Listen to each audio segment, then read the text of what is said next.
शेतकरी बंधू नमस्कार. तर आज आपण आपल्या शेतामध्ये मिरची पिकाची लागवड करणार आहोत. तर मित्रांनो, मी मिरची पिकासाठी लागवड करण्यासाठी हे ऊसाचं शेत निवडलेलं आहे.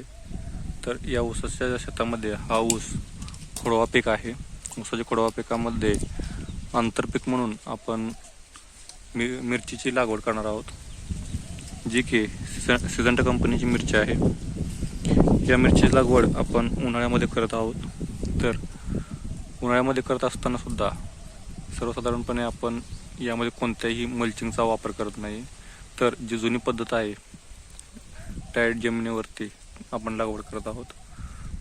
तुम्ही यामध्ये बघू शकता, डायरेक्ट बिना ड्रिप व बिना मल्चिंगचे आपण ऊस पिकामध्ये आंतरपीक म्हणून मिरचीची लागवड करत आहोत. यामध्ये आपला नियोजन असं आहे की जेव्हा ऊस आता मोठा होईल त्याची सावली या मिरचीच्या रोपांना होईल व मिरचीची रोपे चांगली येतील असा अंदाज आहे.